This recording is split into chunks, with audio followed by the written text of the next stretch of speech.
Assalamualaikum warahmatullahi wabarakatuh. Folks, welcome back to one of our Activate Cafe series brought to you by Jabatan Profesional Muda dan Pemuda PAS Malaysia. So for tonight's segment, we're going to be discussing on a topic on a product that has recently been launched by the government, by our beloved Prime Minister Tan Sri Muhyiddin Yassin, which is the MyDigital Blueprint. And it is stated that the role of digital, he stated that the role of digital technology is evident, especially since a year ago following the outbreak of COVID-19 pandemic, which has led to all countries having difficulties in going on with the business as per usual. And the digital economy, which has been grown by leaps and bounds, and it is expected that it will boost Malaysia's GDP by 22.6% and also create job opportunities for around 500,000 by 2025. The government will be investing 21 billion ringgit for Jendela, which is the national digital network, over the course 5 years. 1.65 billion will be invested on telco companies to strengthen their connectivity, and 15 billions will be invested on the rollout of 5G for nationwide. 12 to 15 billion will be invested for the CSP, which is the cloud service providers. And MyDigital also rightfully identifies cybersecurity is a critical component building the digital ecosystem of the future. Under Thrust 6, which is build trusted, secure, and ethical digital environment, the blueprint outlines several new initiatives and also proposals to enhance existing policies to strengthen the nation's cybersecurity posture. So we're gonna discuss on this tonight's session. So before that, I'm gonna outline on the flow of the event for tonight. So we'll be starting. We'll be starting around now, and then I will be passing the floor over to our beloved guest right here, which is Mr. Fazil. And then until 10:15, we'll be conducting the Q&A session. So if you guys have any questions to, maybe opinions or anything to discuss or questions, please go to our main Facebook page, which is Jabatan Profesional Muda DPPM-JPro. So all questions will be monitored there, and we'll be picking out those questions, and then I will be passing it over to the panel for him to answer it. So please do like and also share this live session, which is on Jabatan Profesional Muda Dewan Pemuda PAS Malaysia -JPro. And also, before we started, I'm going to introduce a bit about our organization. So, JPro is actually a division under PAS Youth that consists of young professionals that gathers to create a goal, to create a better Malaysia. And we have around 11 clusters, all the way from engineering all the way to Islamic studies. And we have 4 products under Activate series, which is Activate Seminar, Activate Training, Activate Talk, and also Activate Cafe, which is a live session just like this. And we talk about current hit topics, be it only within our nationwide or internationally. And we bring to you professionals and also academicians so that you guys can get a better glimpse of what's happening and also the factual reasons behind it. So, inshallah, for tonight's session, we'll have a very special guest by the name Mr. Muhammad Fazil Harun. Assalamualaikum, Mr. Are you doing well? Waalaikumsalam warahmatullahi wabarakatuh. I'm doing very well. Thank you very much. Okay. So, Mr. Muhammad Fazil is actually Mr. Muhammad Fazil is actually the vice president and also the head of cyber security architecture and governance at a large financial institution, and he is currently the GIAC Gold Advisor, which is the only Malaysian besides former SME volunteer with a STANS Institute and GIAC certification body, and STANS community instructor.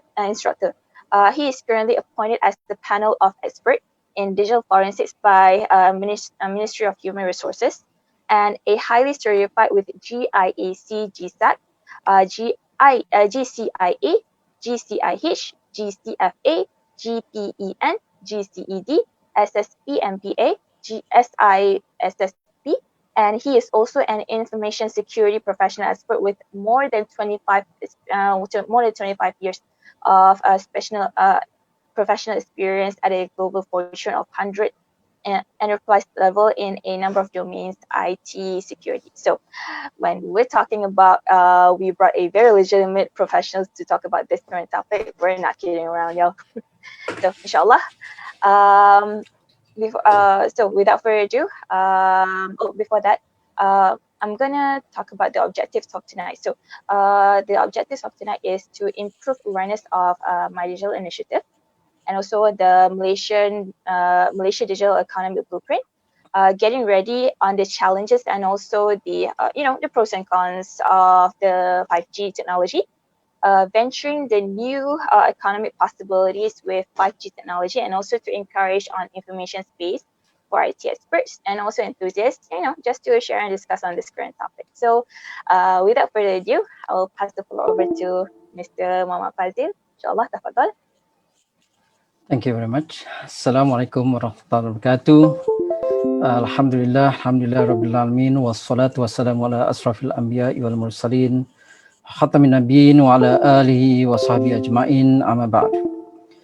First of all, I would like to thank Ms. Moderator for allowing me to have the chance to be in this very special program, especially for the youth, and basically to share some knowledge as well as my experiences, to see and to basically have a point of view from kind of global experiences that I've had throughout my career and my life. So first of all, as you can see behind me, there's a picture, and that is also part of my life, which is a picture at Lake Tahoe, Nevada, close to California in the US when I was there with family back then. Right, so it's a nice place, very serene, pretty cold during the winter and so on. There's a bird flying there. So our journey, our life is like that bird. We were flying around, looking at the views, understand things, and so on. So the topic given is actually very can be technical, can be strategic as well, but it's very, very important one. The reason is MyDigital has recently been announced by our beloved PM. We call Abah, right? Many people call him Abah for a very special reason. Yes, we do. So the announcement of this blueprint, I would call it not too late, but at the same time at the right time, to ensure that we have some very mature as well as solid blueprint for our nation and for our country.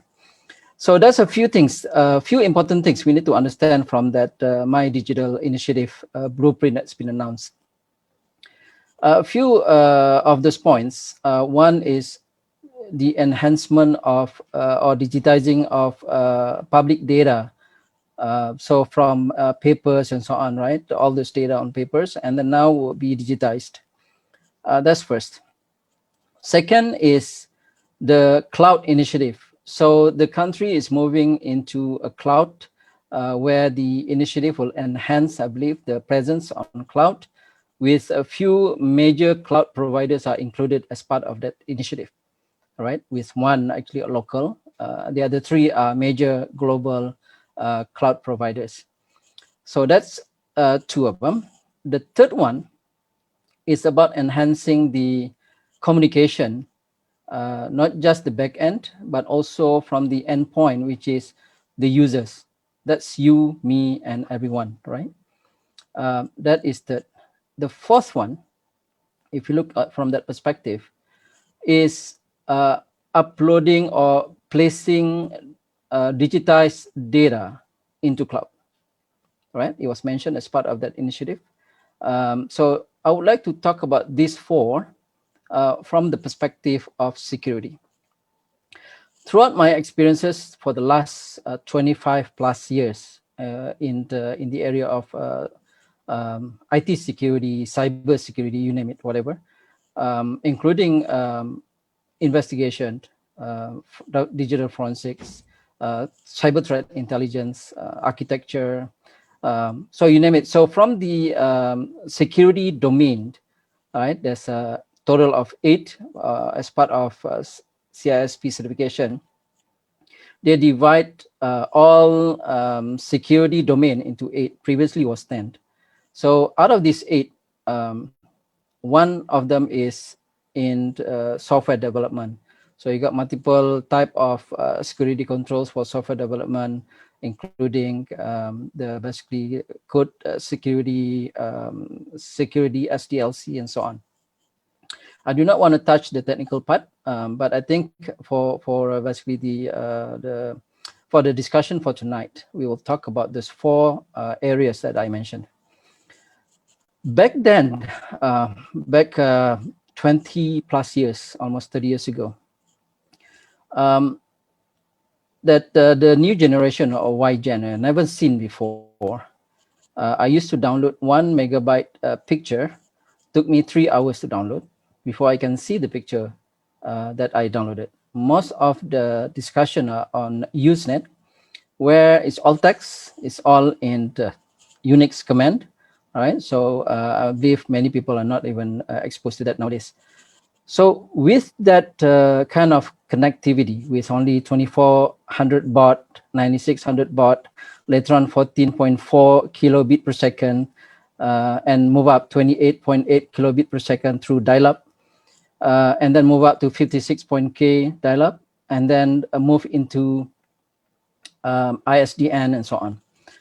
Nowadays, if you look from that perspective, out of this nowadays we have on our phone, at our home, we have hundreds of megabit per second connectivity from our phone, from our devices, from our PC to the internet.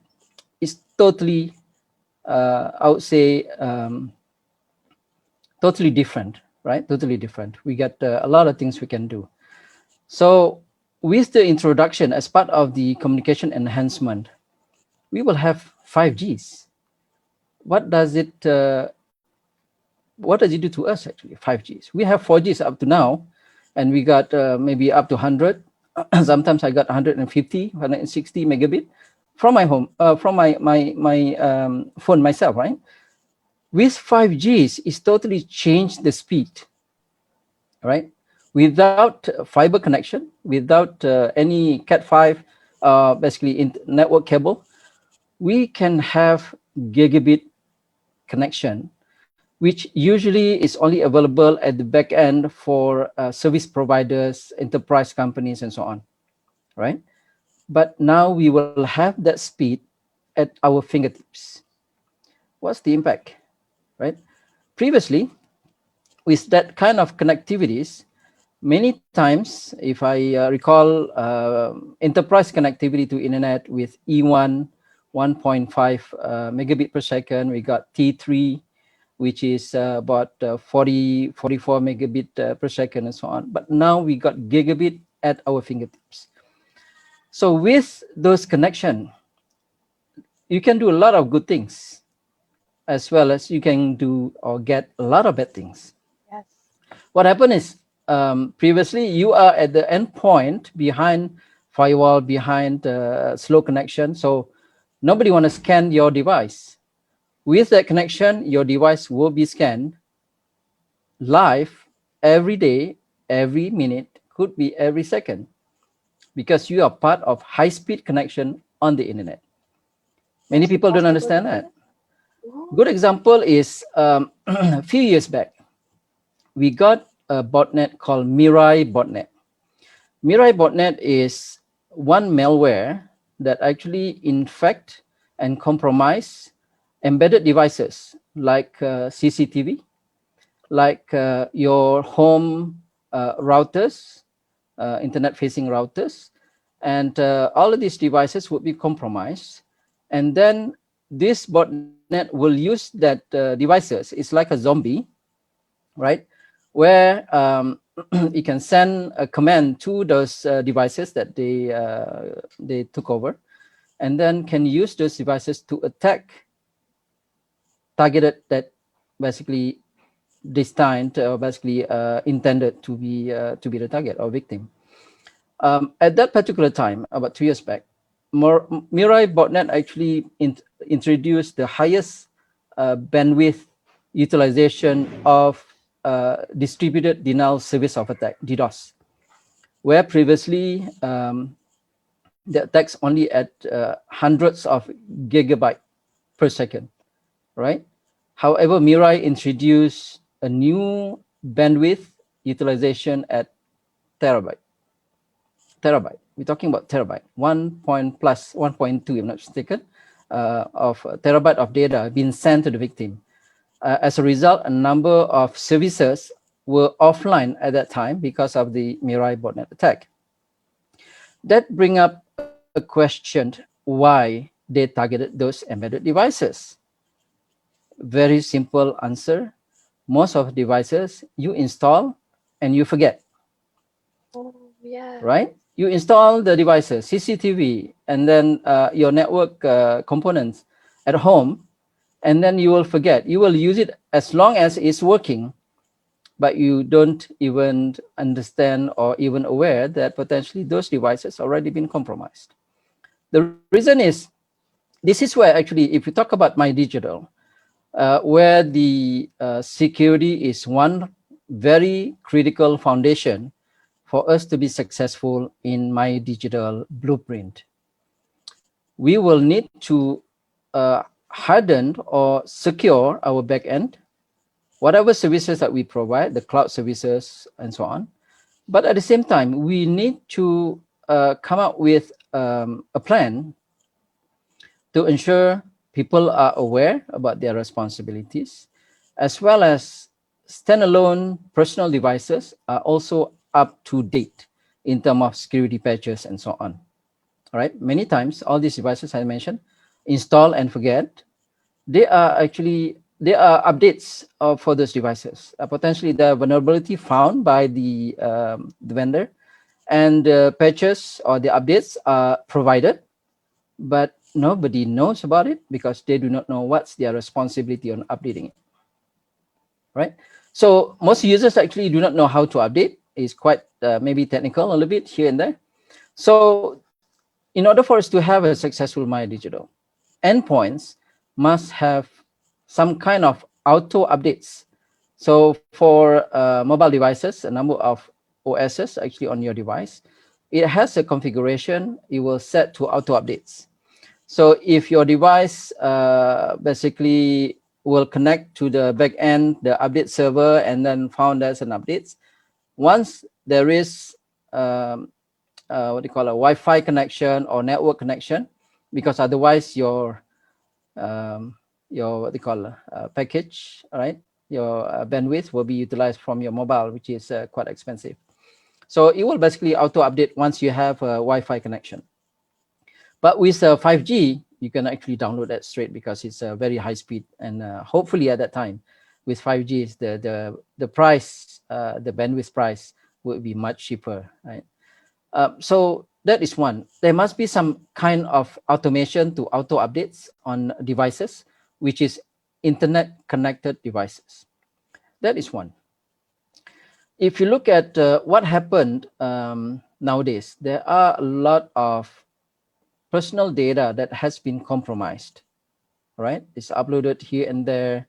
Some universities got compromised. The information, personal information of the lecturers, the students, the staffs, all of them are online and viewed by people. Some of this information could be your credential, your password used for you to log in to certain services, whether online, it could be local, whatever it is. And some of this information are actually protected under our new act or new law called PDPA, Personal Data Protection Act. And we have the commissioner of the Commission for Personal Data, PDPA, responsible to protect our personal data. Why is it important to protect our personal data from being compromised and basically get into the hand of people with a malicious intent? We need to remember when you have an IC or identification card, that is your identity. When you go to bank, you will show who you are, that using your identity. When you go to government services, right? Government department, JPN, for example, to register your name, your kids, and so on, you will claim yourself as the identity intended. However, they will need to validate that, right? So one of the things you will see, they will ask you to put your thumbprint at the thumbprint reader to validate that your thumbprint is the real person, belongs to the real person of that particular identity. So that is what we call verification process to check your identity. So from security perspective, when you say who you are, you claim your identity. You're not yet having that identity until your identity has been validated and proven. Then your identity is you, right? Once you have that identity, if you are authorized to do certain things, for example, you can withdraw money, we can create an account at the bank, we can basically create an IC or license and so on. That's called authorization. Once your identity is validated through authentication, which is you enter your password, your biometrics is checked, then you are authorized with the authorization to access whatever access you got. Okay, so what happened is nowadays there are a lot of personal data being breached, and our personal data has been out there on the internet, especially on the dark web, right?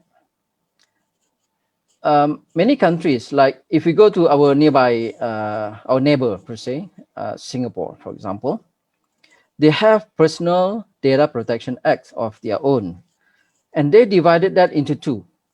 One is commercial, second is government and non-commercial, right? However, in our country, our personal data protection acts only cover personal commercial data. If you go asking a person, okay, I'm selling this, I would like to get your information, we can sell, we can send you information about our product and so on. When you asking that information, that is covered under PDPA. You need to basically cover that, protect that information from the beginning until the end. Unfortunately, non-commercial are not covered. So there's no act that cover that except those belongs to their own areas. For example, if it's health related, it's covered under law under health and so on. There's no specific protection data for non-commercial. This is actually, to me, this is a gap. Well, I look at it from the global. I used to work from privacy at the global level, where some countries you cannot even see your personal data without permission, right? Uh, in Europe, EU, for example, GDPR, among those are very, very strict personal protection data act. So in our country, unfortunately, we have the commercial, which is covered, and then the non-commercial are not covered. So this is a gap. So what happened is sometimes you will see the data has been extracted through compromise of their system, which is usually internet facing. And then those data being extracted and then sold in the dark web or underground. And then from there, your data will be out. And you might get a call saying that, okay, we have your number and we know you are staying in KL and so on, right? And then they said, and sometimes these are for selling stuff as well as scam calls. You might have received a call saying, hey, Mr. Fazil, you've been accused of hitting someone, basically, and you run away and you've been reported at the police station. We need you to do this. what happened is this call become rampant. Some of my friends from the law enforcement themselves are receiving this call, right? Because our data has been compromised. So that is where the due diligence on protecting our data is important. Okay, so we talk about data. Now there's a transformation of non-digital into digitizing those data. So if you go to school, you might see a long form that the children or the teacher will ask the children for parents to fill up. Many times, those forms consist of a lot of personal data. I'm not blaming the teachers, which is they are actually just do their job, basically to collect this information. However, are this data being protected?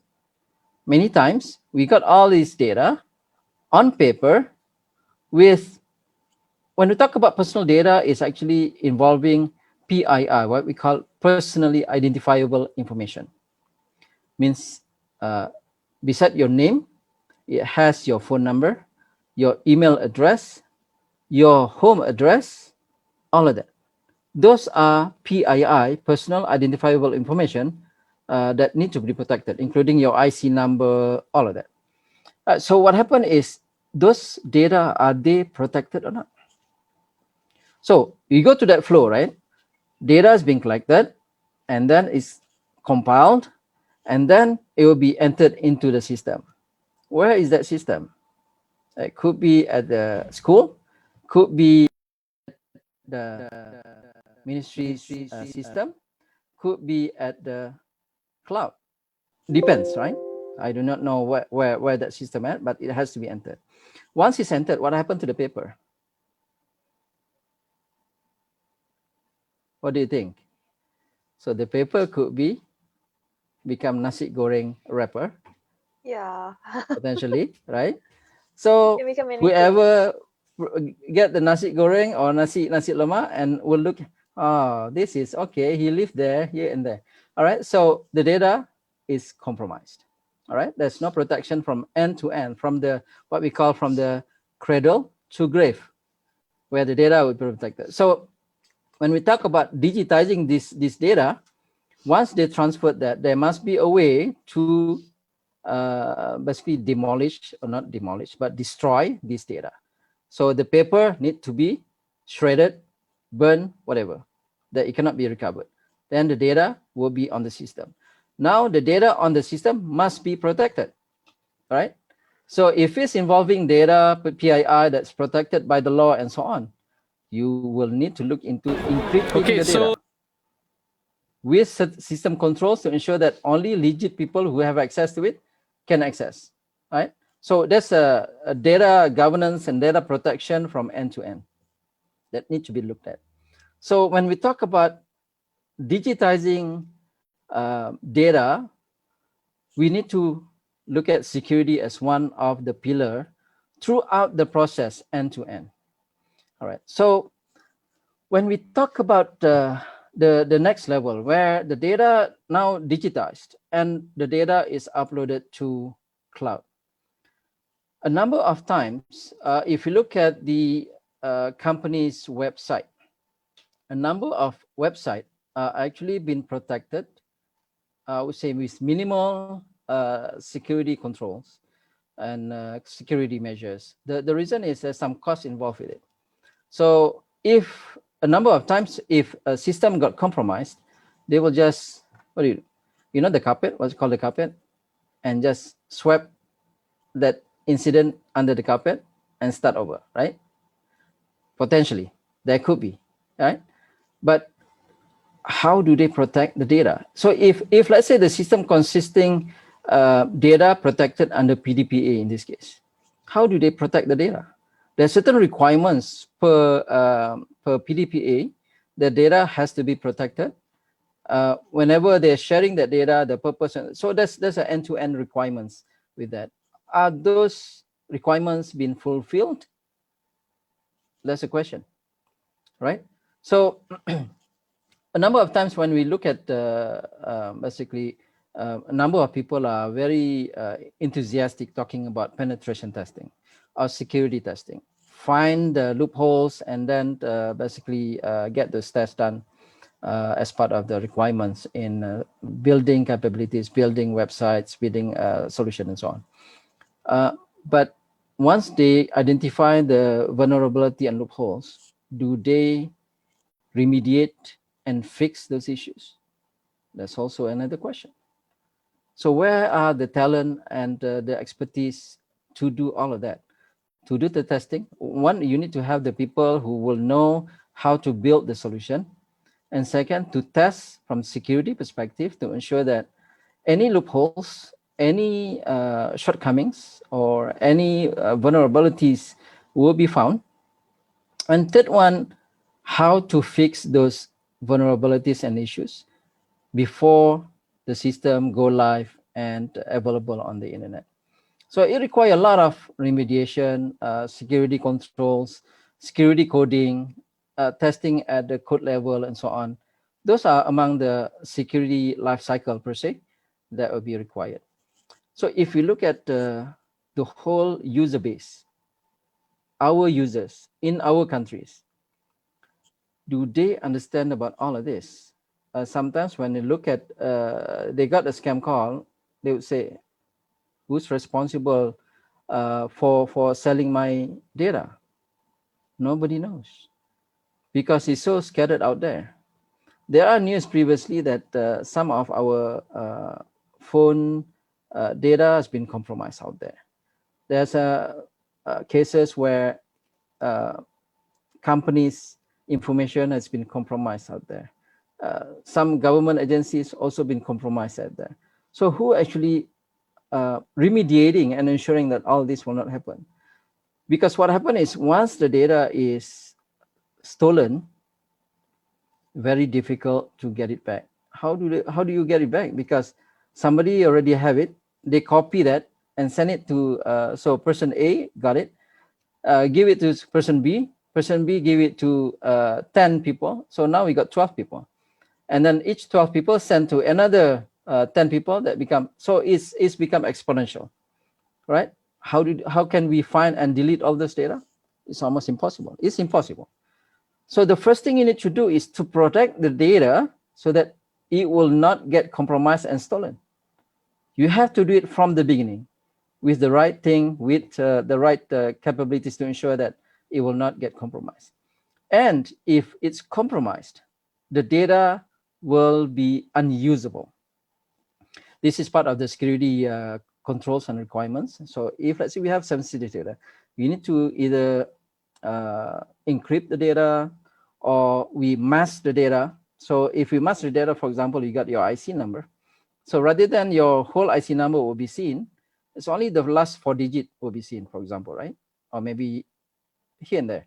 You basically make the rest not visible and only allow the visible information actually for those who need it, based on the need to know for those people, right?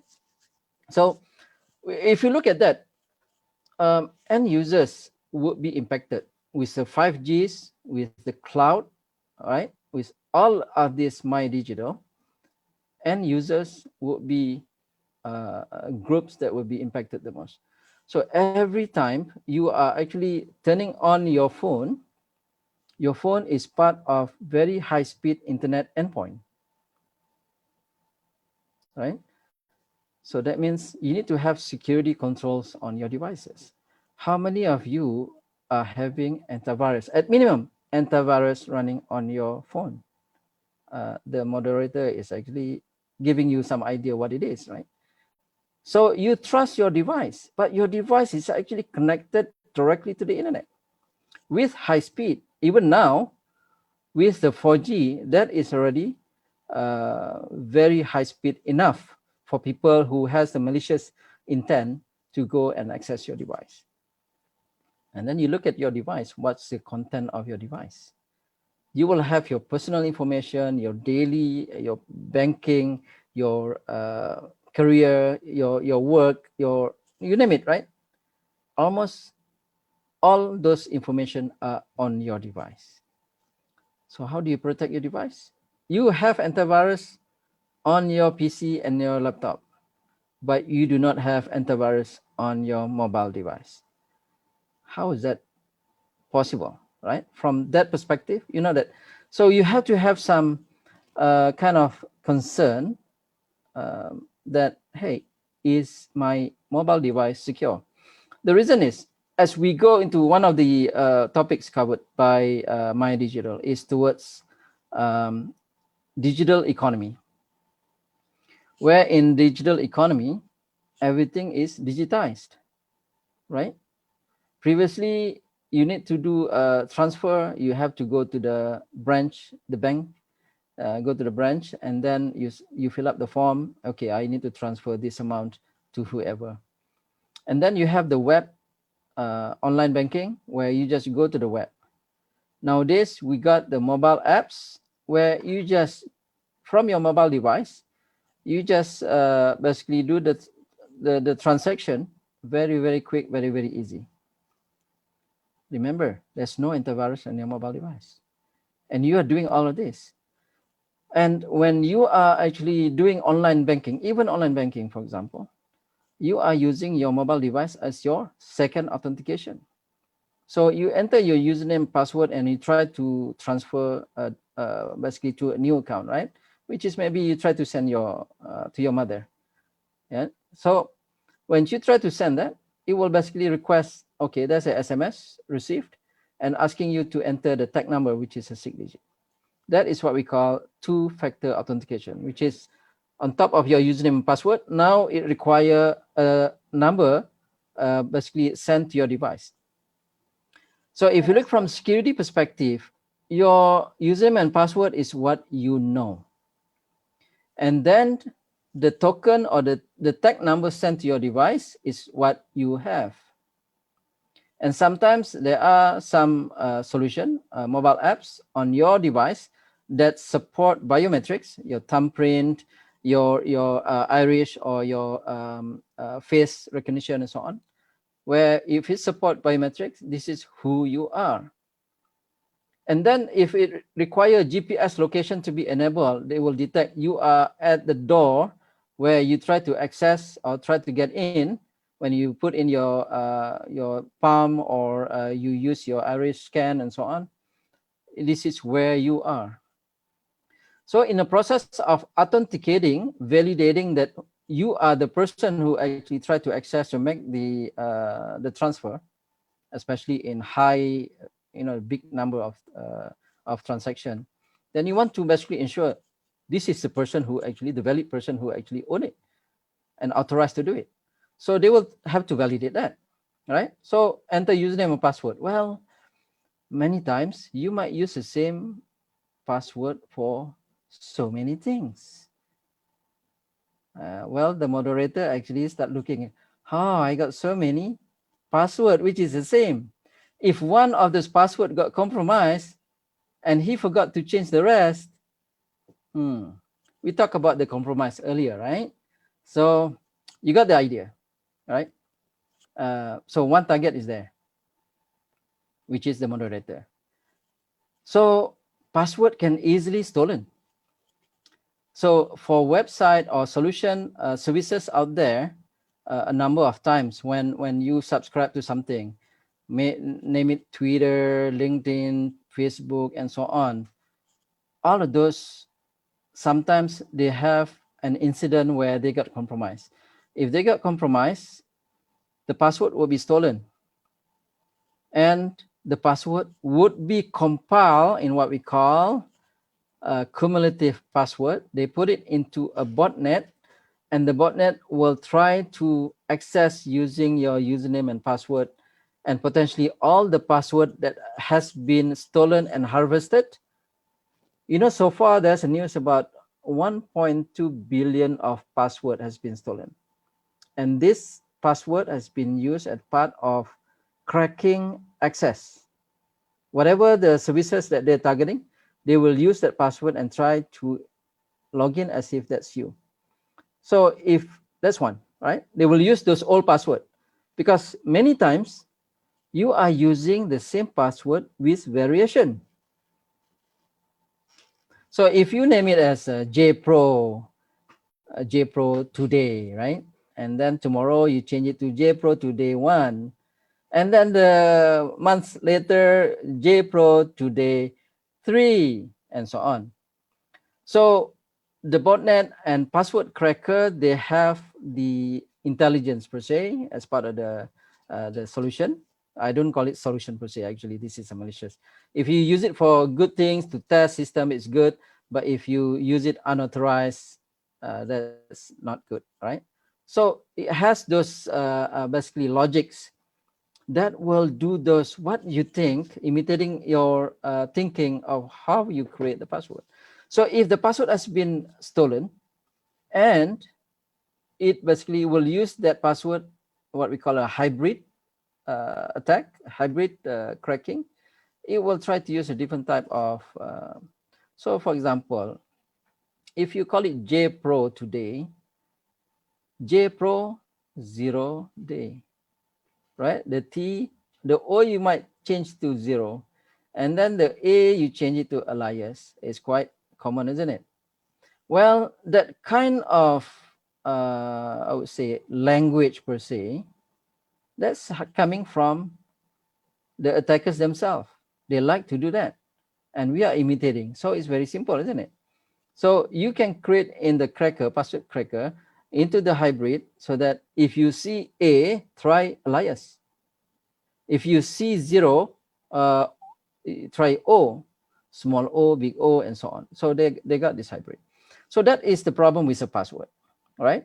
So you can make it very long, and a number of password. If you add a space, it will tremendously increase the security of that password. Have you thought about that? Maybe not, right? So you have Never. the numbers, letters. For letters, you got the big capital letters as well as lowercase letters, right? And then you got the special characters. Many people do not use space. So that is from the password perspective, right? So nowadays, what happened is in a number of solutions, including our maybe from the government, from many of our local providers, the two-factor authentication is not yet a trend, right? And if you look at, if you're using this basically public cloud, Google, you name it, Facebook, and so on, as part of, that's a number of FB marketing and so on. Using password is proven to be insufficient, and we need to move our user base, our endpoint, all our citizens to start using two-factor authentication. And with that factor authentication, right, which is part of the identity, if you look at a few countries, including our neighbors, they are a bit ahead of us in a few things. Good example is the digital identity. I think that one is not yet, I'm not sure if that is covered or not, but that is one transformation that needs to be done in our country. Good example, if you have to sign documents, right? So let's Absolutely. say a home loan, for example, and then you have to fill up the form. Um, for other countries, they have what we call digital database, identity database for the country. So they have a solution where the country will have a database of all their citizens and also their residents, and then they will assign those identity and place that in their secured identity database. So when you need to sign a document, you just have to use your solution for that identity to validate and sign the document. And it's creating what we call non-repudiation, which is cannot be questioned. This is you as you claim. So it means if I'm Fazil and I'm using that database to sign my document, what we call a digital signature, that digital signature that belongs to me is actually kept by the country, by the government, where only one person with that identity. So in the digital space, we have this identity where everybody can sign. Right now, we have a digital signature act. However, there's no basically centralized identity database controlled by the government. It's not yet. Other countries like I believe Singapore, Australia, they already have that. For us, not yet. We have entities, commercial entities that can do that for us, but it's not for the whole citizens and residents of Malaysia. So that is on the identity part, right? So what I'm saying here is we need to move to the next. When we go to the IR 4.0, and then with my digital initiative here, we need to move the security as we go with the capability that we are intended to go to. With the high speed network, data exposure, identity, just imagine if your identity is stolen. You go to JPN, Pejabat Pendaftaran, and give the IC. I'm sorry, sir, your IC is invalid.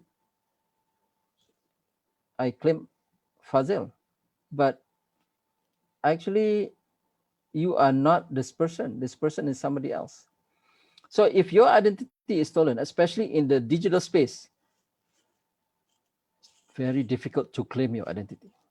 So we need to ensure when we have the digital identity, that digital identity is secure by all means, right?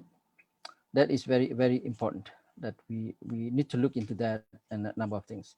So actually there's a number of, so for security, just to give everyone the understanding, security is a very large I would say field.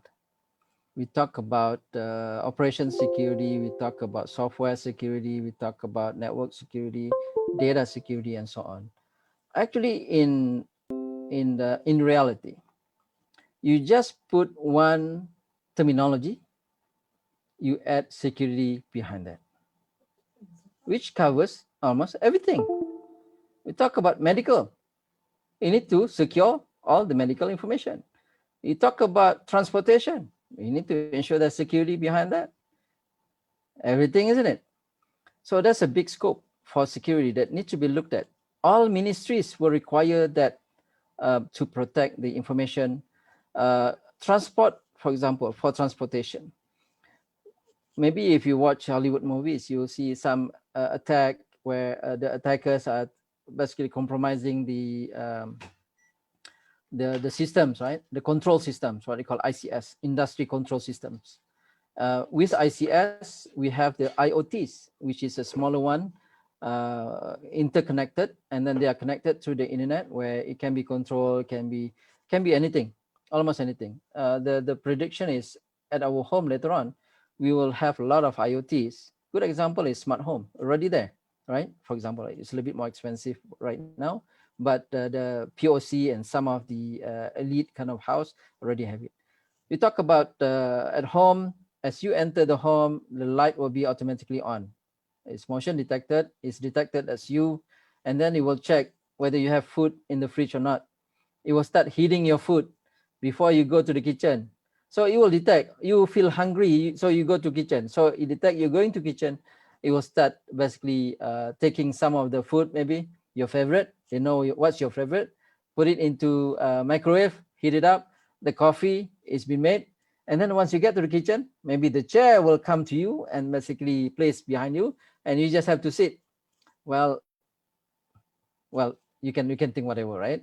So that is potentially the scenarios that they are envisioned that will happen. So just imagine if the controller of those IoTs at your home has been taken over by somebody else. Well, if you look at the movies, there's a number of those scenarios where the attacker, the stranger who want to basically sneak into your personal life, will start taking pictures, check your movement, looking here and there, know where you're going, know what you're doing, who are you with, and so on. At one point, when the attackers are so upset, they will start do something bad, isn't it? So this is privacy, right? So a number of times the home devices are not fully protected. So if you want to access, you have CCTV, you want to basically access that, you can access your CCTV from internet, from your phone, for example. A number of that are there already. So if you look at that, there are a number of actually uh, not just the end user. We cannot blame the end user totally. There's some could be people who are responsible to ensure certain security standards are there on all those products that have been produced, internet connected, and so on. That's one. Second is from the commercial side, the company who created the products, they need to ensure some security controls are there, and then the updates are being sent to all those users, all of that. So we need to have those what we call uh, ambience, right? The culture, the whole end-to-end security are actually implemented. So we look at the whole strategy, which is very good. MyDigital is very good. We increase tremendously the speed for all users, right? Doesn't matter in the city, at a small town, as well as in Kampong at the and Hulu area. But everybody will be interconnected. But at the same time, we need to increase the awareness as well as the capacity, the security of all these users. So I'm not talking about just the providers, right? People who are actually providing, or companies providing the services for people to access, but the end user will be impacted. And I think with the high speed connection here, it will be highly impacted once we move into 5G and everybody are interconnected. The reason is back in early 70s, when the first time Unix UNIX operating system was created, the creation or the design of that operating system with the interconnection between multiple at the time was between MIT, UC Berkeley, and so on, right? The main design was based on trust. There's no password to connect. You just need to give the IP address. Okay, my IP address is this one, 1.1.1.1. Okay, go ahead and enter into the system, edit. Okay, 1.1.1, have access. So you just give a whitelist that add to access, and that's it. And then when you ping to 2.2.2 that give you access, you have access, right? Even DNS wasn't there before. So it's based on trust. But nowadays, there are many, I would say many, because uh, human, right? Human nature. There's some people with malicious intent, either for commercial or financial gain, for whatever intent that they have. They are basically trying to access somebody else's system to extract the information and use to their own advantage of whatever they're trying to do. So we cannot uh, stick with full trust, but we need to move what we call nowadays from the security architecture, we call it zero trust architecture. So each system will have its own validation to ensure that whatever requests coming in to try to access, they will be scrutinized, validated to ensure that they have the right access. And then once access is given, it's also limited to the type level of access that they need. So if you want to access to A, you don't give A, B, C, and D, isn't it? You just give A, even though in same database, same access, and so on. All right, so that's from the user end. Back to the four areas I want to talk about, that I want to discuss, means the digitizing the data.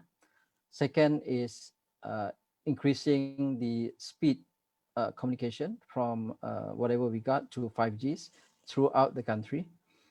And then moving into cloud with some big initiative involving the vendors and so on, and basically at the user end, right? So if you look at the cloud, I think I don't have much time, only 20 minutes left, right? So for the cloud, what happened is the nowadays cloud is the future because there's a number of advantages that you can talk about cloud, because cloud is built based on virtualized technology.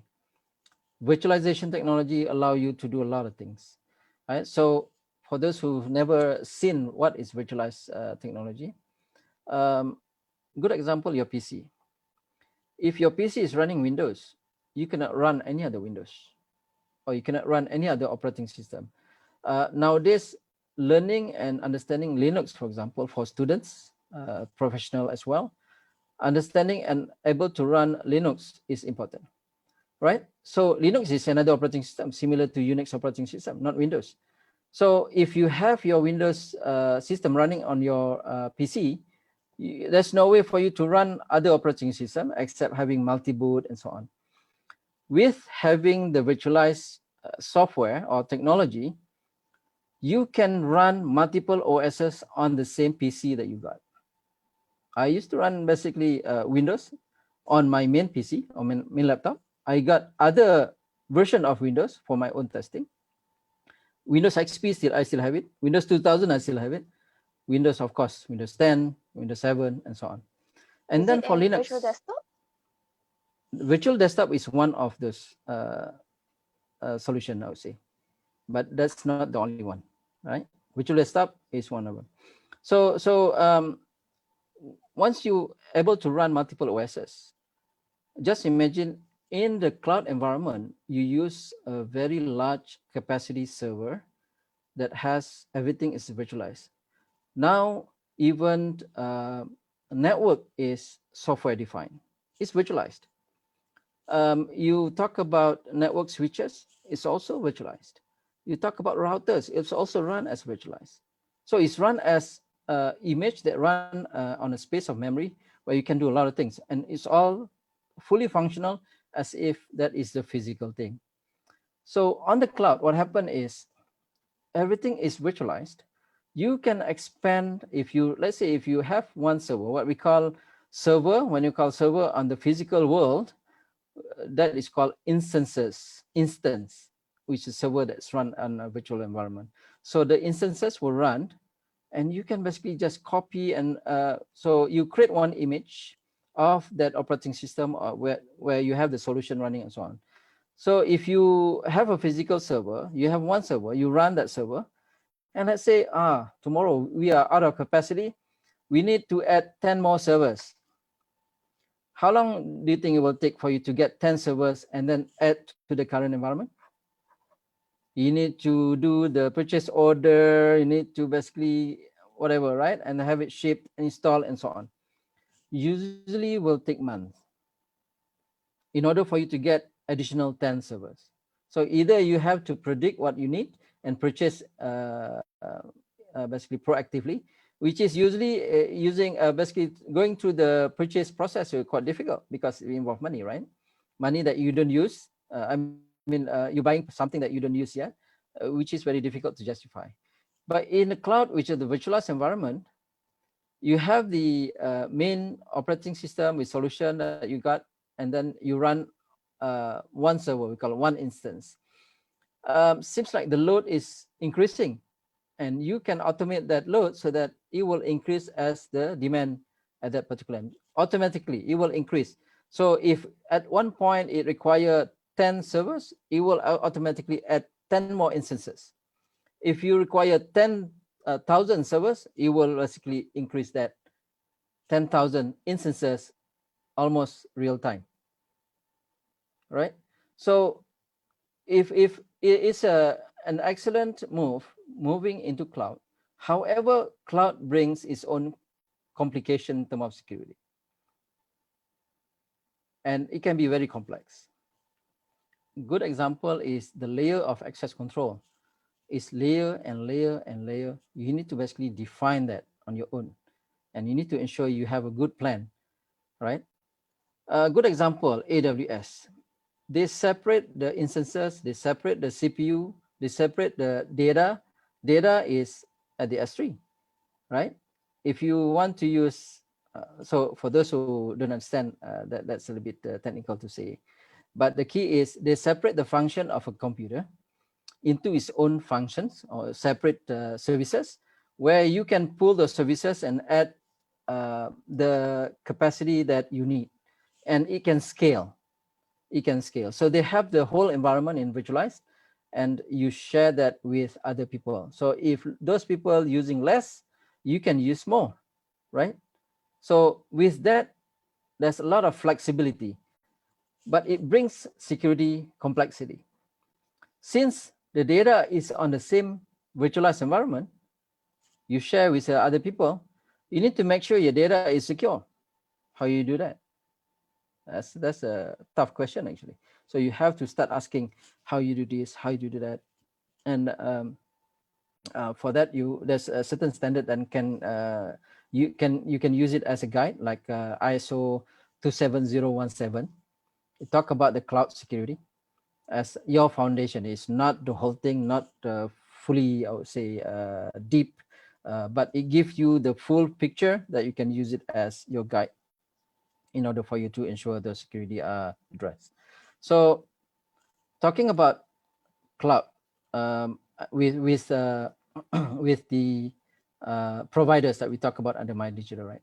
One of the key in order for us to have significant cloud presence in our country, so far, if you notice, among the biggest cloud providers, they are not building their data centers in Malaysia.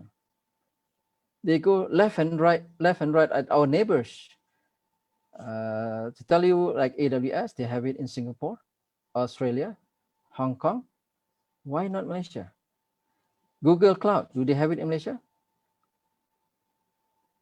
Azure, which is belongs to Microsoft, do they have it in Malaysia? Also not. They have it in Singapore and so on, right? So why not us? So when we have our cloud, we need to ensure that those cloud, the data centers are present in Malaysia first. Second, we need to ensure that we have a high speed back end to the internet, to the east as well as to the west. Right now, we are relying, if you talk about this with the network people, when expert, then they will have a very lengthy elaboration on that. But the key is, as part of MyDigital, all of this need to be focused as well. Otherwise, we have a data center, but then with little connectivity to the internet is insufficient. We got a choke point there. And a number of time, I think, from the enterprise level companies looking into services, cloud, they have multi-type of model. They have what we call infrastructure as a service. That means you move your whole data center into the cloud. You take the whole infrastructure. That's the what we call IaaS. And then we got the platform as a service. So for platform, you have the server. So you build the server in the cloud as well. And they also have software as a service where the software provider will provide that as a software. You just subscribe to it and then you use the basically the solution. And with that, let's say is today you need it for 10,000 users and suddenly tomorrow you need 1 million users. For SaaS, they can support it. But if you use a platform, you have to build those servers instances on your own. If it's infrastructure, you need to basically build the whole infrastructure, basically adding services and so on. But it's all can scale, but the most agile in scalability is SaaS. Okay, so those are the model that provided by the cloud providers. So just imagine between the data centers for the cloud, they have it, let's say Singapore, Hong Kong, and basically Australia and so on, as well as in the West and Europe, right? So they will have one primary and one secondary, and then either active, active passive, and so on, where you have to interconnect between those two.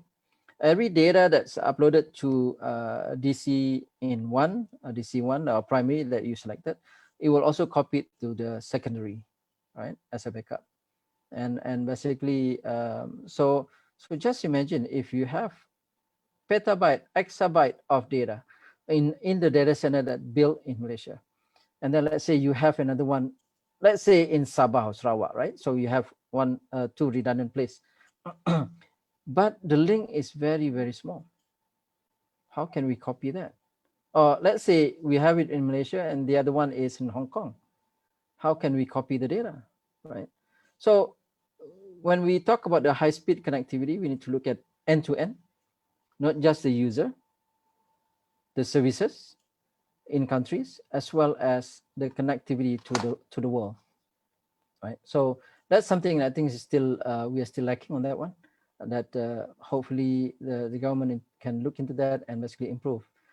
So I look at MyDigital as one of the blueprint and initiative to move forward that since since the era of MSC, right? I think this is one of the key blueprint and initiative to upgrade us. So just imagine back then when we got the MSC, you know MSC, right? Where Cyberjaya, all of that, as the multimedia center of the world. If you look at our neighboring countries, even the used to be behind, really, really behind. Vietnam, for example, Vietnam used to be a ruined country when they rebuilt themselves.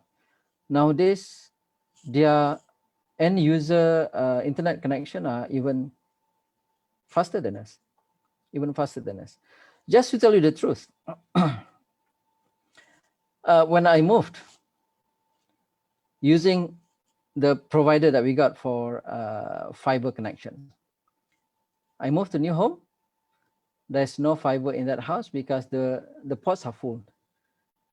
So there's no connection. I have to use my mobile data to get my internet connection. So how can we provide the high speed connection, right? If fiber to homes, I'm not living in Hulu there. I'm living just outskirt of the Klang Valley, not very far, right? And still high speed connection is quite difficult to get. You're lucky. And actually, since I moved, I have to pay monthly because I don't have the time to go to the specific branch that can basically process the termination of my account. I'm still paying it monthly with no service. Right? So that's the reality of the high speed connection here in our country. Right? So it's a bit difficult for end user to get the services and then continue to have the services wherever they go. So with the 5G, this is I would say very important move. So that so on top of high speed connection through fiber, we also have an alternative through wireless connectivity. It's very important one, right? So I still got about 5 more minutes. So I would like to conclude all of that. I think questions start flowing in. So I think until 10:30. So we got about 15 minutes for question and answers. Goodness. My So goodness. I would like to request if you have questions, please raise that. Otherwise, you miss the opportunity. All right. So at the end, my digital is important one, but to secure to basically build that capabilities, that initiative, we need to ensure that security will be one of the fundamental transformation that go along with those capabilities.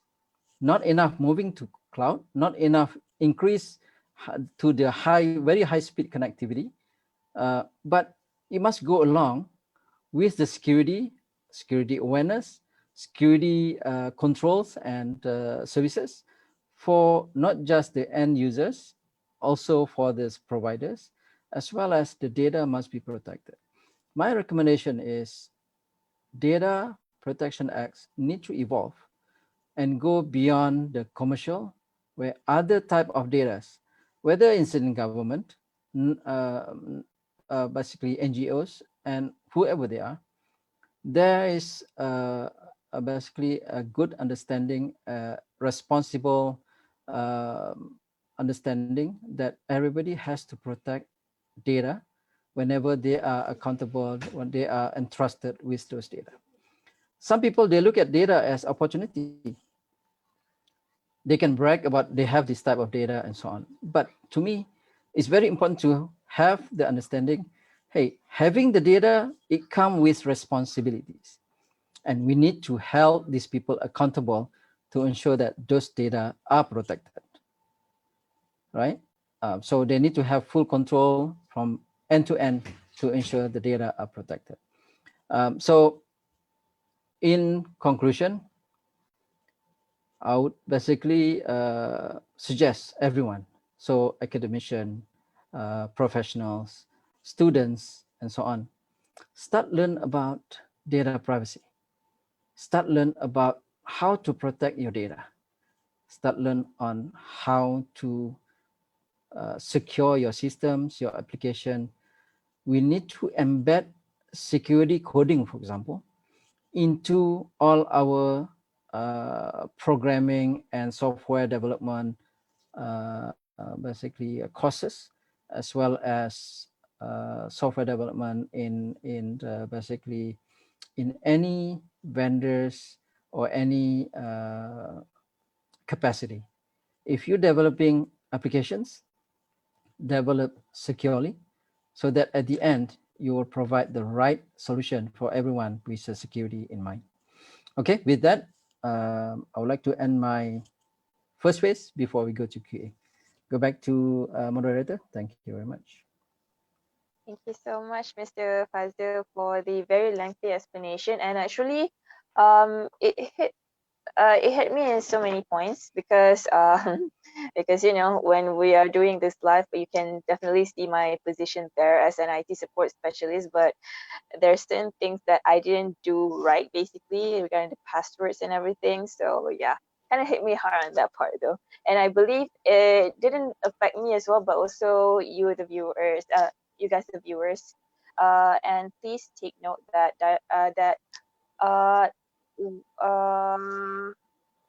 what Mr. Fazil said just now regarding data, once it's leaked, it is totally unusable. Yes, that is totally correct because I am personally working for an IT service provider company, and we are supporting an international bank, and we do have several users whose data has already been leaked, and yes, it's already been tagged as, how can I say this, as fraud. So yeah, it is it is it is so much more important though. So now, I think we can move on to the questions. We do have a few. Let's check that out. Oh, and also, one more time, if you guys have any questions to ask, or maybe you want to point out something to discuss with the panel here, please do go to the main Jabatan Profesional Muda DPPM hyphen J page, and then post the questions there on the comment section of this live session. Okay. So we have around 15 minutes just for the Q&A session. Rahim, we'll go on to the first one first. Uh, who is this from? Rashidi Alwi. To me, 5G will bring a new era of IoT. Yes, like you said, more data means more target in many ways. While developer and IT expert tried their best in securing these facilities, what is expected time frame to educate and get 80% secure environment in the community? Huh. What is expected time frame to educate and gain 80% secure environment in the community? So that is the first question. Uh, Mr. Fazil, can you answer that one first from Rashidi Alwi? 80%. So you look at it from the 80-20 rule. 80% Yeah, is very very high. very high. I think it's almost impossible to go with 80% because I think even if you look at the current situation, for those directly involved in IT security and maybe IT, there are a bit more awareness and knowledge there. But if you look for non-technical people, right, most of the time they will say, "This is something beyond my capacity or capabilities." So that is a challenges. But the key is, if we continue to educate them, not just from any media, and from any I would say channels per se, that would be a way to educate them. But to achieve 80%, I think is quite tough and almost impossible at this point. 20% maybe, yeah, 20% maybe. With a full, I would say, cooperation and partnership with all sectors, academics, government, basically. Um, Industries and so on, right? It can be achieved, but the challenges is, how do we educate and make them aware for those who do not have access yet, right? Or having access but then have no visibility of the awareness material that's been aired or sent out, and that would be a challenge. So the key is in the community, right? everybody who has those knowledge and awareness, they need to educate whoever surrounding them, and basically share with those information. Some people would say security people is showstoppers. I would like to do this, this. No, no, no, no, cannot, right? But to me, security professionals are enablers. They're not showstoppers. We will basically look at one challenges and redirect you to the right solution, the right way of doing things, so that your exposure is within your manageable risk. Otherwise, you build your application, you have the database and so on, and then you open it to internet. Of course, your database will be compromised. So a good example is in a layered defense, you have the web, you separate from the apps, and then you separate from a DB. Each one is broken down to different kind of controls, right? So if your web is compromised, your data is still intact, right? So it's quite difficult to achieve that, of course, but that's where education come from. And then many of our developers are coming from universities graduates, right? And this is where I think it need to be made mandatory on how to do a secure coding for every developers. It's not just a developer or basically security people who want to do security and then they're exposed to that, but all developers need to be educated on how to write code securely. That is the main problem, isn't it? All the vulnerabilities are coming from that. On top of course, the proper design of the solution and so on. But the coding part is coming from there. So I think those who are watching, a number of people or students and professionals are having some coding responsibilities in their career, right? At least a quick what do you call script, and in the cloud era, interconnection between the systems and application are using codes, API. You have to code the API. That is coding. So you need to do it properly so that there's no hard-coded password, for example. It happened. It happened. In one of the disgruntled engineer at AWS, she actually extracted the credential where some coders hard-coded the credential, the password of that system on the cloud. So every time the API making connection, she will basically have that access and then extracted all the credential. Ended up a number of data was basically leaked out because she used that credential and then access the data and then extract the data and copy it somewhere else. So the problem is the coders did not do it proper. So talk about the cloud, still very important. Coding must be done securely. All right. Thank you. Okay, thank you so much, sir. So I think we can move on to. I think we just only have the three questions, so we can definitely utilize 5 minutes for each. One second. From Mama Istihar Salan, what is the consideration if, quote unquote, if our personal data got breached in my Sejahtera app that owned by the Malaysian government? Okay. Yep. How much I can comment on that one? 5 minutes only. So the key is on MySejahtera. I believe the government has done their due diligence to secure the data because with the COVID pandemic that we got, everybody are updating their location, right? Whenever they go to, I'm included. So those data, those movement data with personal information, PII, as I mentioned, are actually there in MySejahtera. So in order for that to be secure, there must be a number of security controls being implemented. So for example, if you log into the MySejahtera, can you access other people's information? No, right? So that's one good example, right? So I believe due diligence has been done to ensure that those data are protected. Okay, maybe next question. Okay, one moment. The third question is from Hadija Abdullah. Thank you for sharing. Everyone is exposed to cyber attack, and cybersecurity is everyone's responsibility. Agreed about the example to strengthen our password. One question: what can we do differently in creating more awareness about this topic among our community?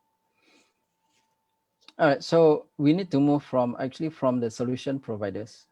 We need to move from using solely on password. We need to move into doing two-factor authentication. Multi-factor authentication. Yes, at minimum is two-factor. Multiple is even better. Right, so we need to move into that, and those solution providers who are creating apps and so on, if they watching now, bear in mind those are the direction for the future, from now to the future. Need to move to multi-factor authentication. We cannot rely on password by itself. Yeah. Yeah. And just to talk a bit about multi-factor authentication, because since I'm working for an international bank, so we do deploy um, multi-factor authentication for logging into machine, logging into laptop, be it either desktops or personal laptops, and it frustrated most of the people, or most of the users, especially if they are non-IT savvy users. But once data got breached, there is no way out. So it's literally checkmate. That So that what? on that, right, I just want to add. Usually, security is the opposite of user friendly, and that is a challenge. Where can you put the balance, right? If you want to make it more secure, you add more controls. It become very technical for people to log in. While to make it user friendly, you just turn on the PC and just start working. No need to enter password even, right? So you have to balance between the two. And actually, this is where some of the security solution provider, for example, um, they are moving into more user friendly kind of controls. For example, right? If you're aware about token, now there's even free token provided by Google. Right? Some people are using that Google what do you call uh, authenticator. So you can create your apps and then use the Google Authenticator. It will basically generate the token and then it will sync with your expected token in your system or your application. So you have to enter the numbers. Entering the numbers is quite technical for some people. You have to look at after you enter username, password, and then the token, and you have to enter the whatever 6 digit, 8 digit, whatever it is. So the technology move into what we call a push notification. Yeah, push notification. Yes. So what it does is rather than you entering it, once you log in, it will send to your device. Of course, you need to do some onboarding so that the device is recognized as your two-factor. It will send a notification saying that, okay, you are trying to log into this PC. You authorize or not? And then you just click yes, right? So from user friendliness, it's much more easier. Non-technical, you just press the button, right? Rather than entering the numbers and then it's not correct. Entering it again, not correct, and then got locked out. Now cannot work for the day. So Yeah. yeah, that is challenges. So you need to bear in mind when you talk about security, you need to ensure user friendliness. The interface is very easy for user, especially the non-technical to use. Thank you so much. On to the next question. I think this will be the last one though. All right. From Hairun Nashria. I'm talking on behalf of IT students. Can you recommend subjects to pursue in this 5G area in order to increase employment rate? Ah, that's a good one. The good one, but it's not security specific. Okay. Yeah, yep. So the key is with 5G is there's a lot of opportunities actually because if you look at from one perspective, a number of times when you talk about digital economy, it involves system, PC, and so on. Correct. So for example, when you purchase, you do a point of sale system, which is a PC, right? A PC or embedded PC. And then basically you will scan the product that you want to buy. So the cashier will scan the product, and then you got the total, and then you pay.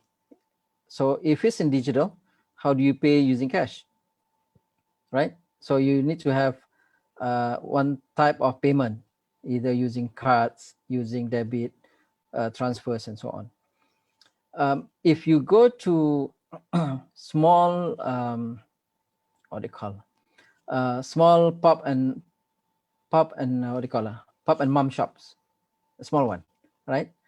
Uh, so usually just father and mother doing the small business, let's say pasar malam and so on, right?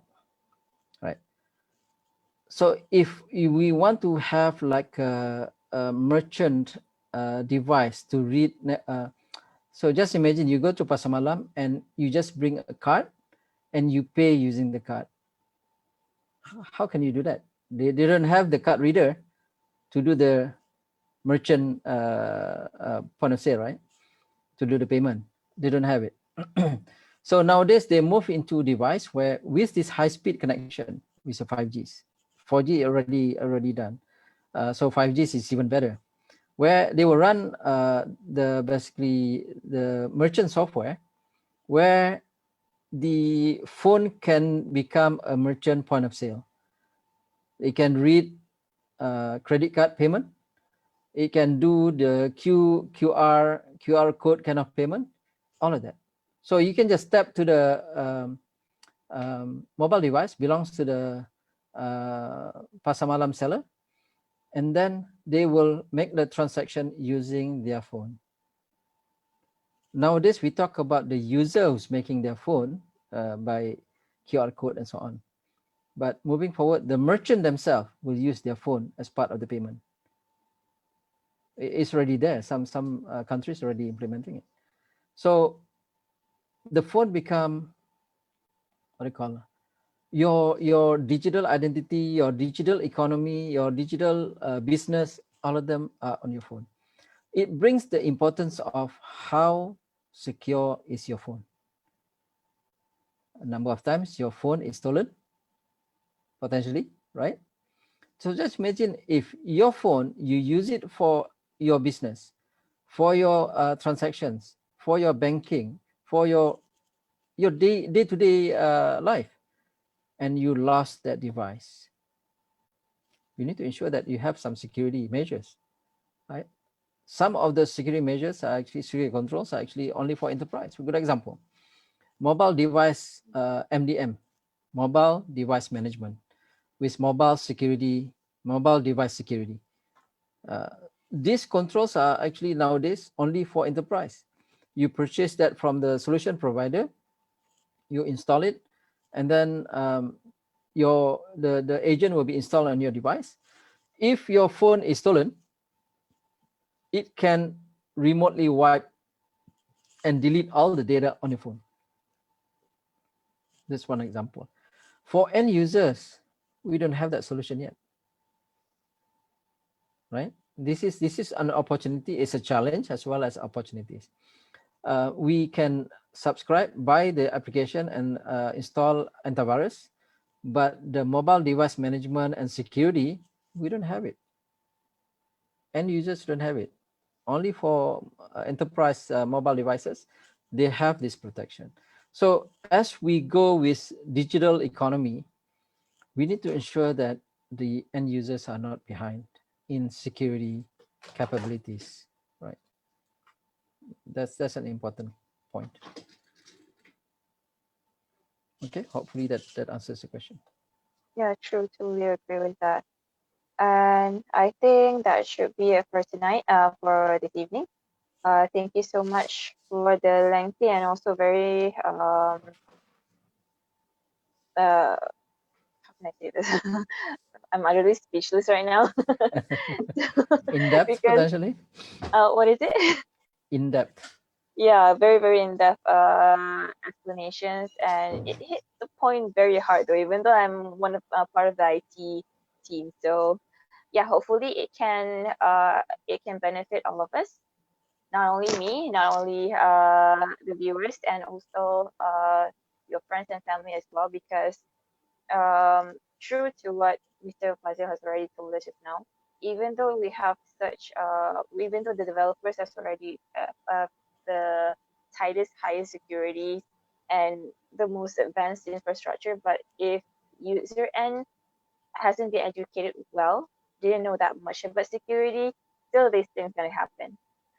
There's no point of there's no way out to it. So I think that should be it for tonight. And please, once again, please do like our main Facebook page, which is Jabatan Professional Muda J10 PPM, J10 PPM, and also please do share this specific live sessions to your Facebook page so that we can spread the awareness to everyone else, especially after the launch of the blueprint itself. Hopefully, all of us can get the benefit, and also we can, you know, start start to um, start to revise, start to do our own research in data security and also breaching. Okay, so I think that should be it. So yeah, this should be it for tonight. Thank you so much from us from Jabatan Professional on behalf of Jabatan Professional Mudir Mudir Malaysia. So I'll see you guys soon in our next Activate Cafe series. Assalamualaikum warahmatullahi wabarakatuh. Wassalamualaikum Bye. warahmatullahi wabarakatuh.